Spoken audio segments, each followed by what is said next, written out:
On va voir comment une simple décision, celle d'éradiquer un oiseau, a fini par détruire toute une économie. C'est une histoire vraie et une leçon absolument stupéfiante. L'intention de départ était simple, presque logique. Il fallait éliminer un oiseau. Mais au lieu de ça, ils ont déclenché une véritable catastrophe. Ce qui devait être une solution rapide s'est transformé en l'une des pires erreurs écologiques et économiques de l'histoire moderne. Alors, replongeons dans le contexte. Imaginez, on est à la fin des années 50 en Chine. Le pays est dirigé par Mao Zedong et son ambition est immense, faire de la Chine une superpuissance agricole et industrielle.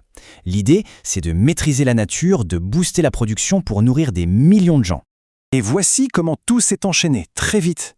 Dans les années 50, l'ambition est donc à son comble. En 1958, une décision radicale est prise contre un ennemi assez improbable.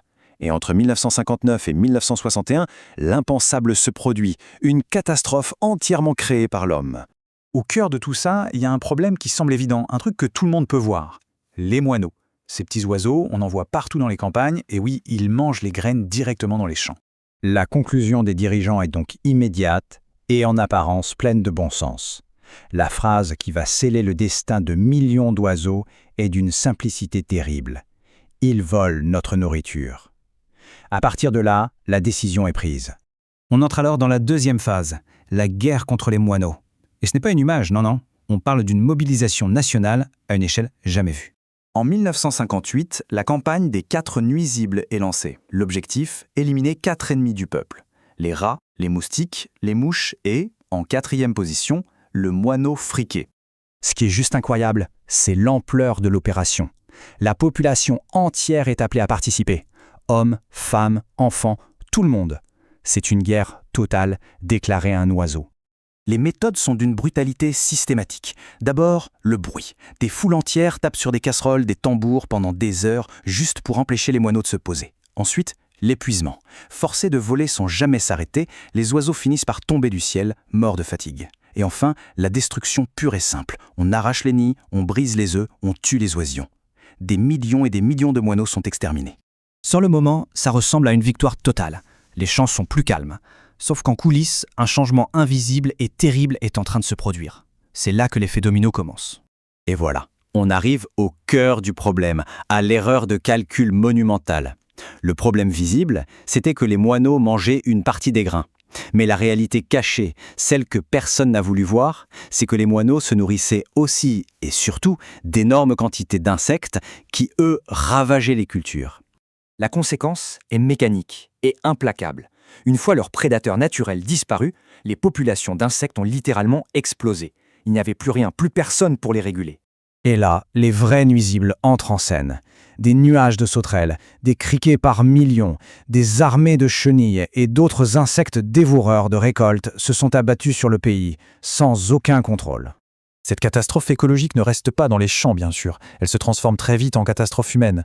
La peste d'insectes mène tout droit à la famine. C'est une véritable cascade vers l'effondrement. Pour bien comprendre l'ampleur du drame, il faut savoir que 2 politiques désastreuses se sont combinées. D'un côté, la campagne des 4 nuisibles, qui a permis aux insectes de détruire les récoltes. De l'autre, la politique du grand bond en avant, qui a provoqué une gestion agricole catastrophique. Le résultat de ce cocktail, une famine massive et généralisée. Le coût humain est difficilement imaginable. Entre 1959 et 1961, on estime que la grande famine chinoise a fait entre 15 et 45 millions de morts. L'économie est à genoux, les campagnes sont dévastées. Et à l'origine de tout ça, il y a un déséquilibre écologique provoqué par une seule décision. C'est seulement à ce moment-là, face au désastre, que les autorités comprennent enfin leur erreur monumentale. La leçon a été apprise, mais beaucoup trop tard. La prise de conscience est brutale. Le moineau, en fait, n'était pas le problème.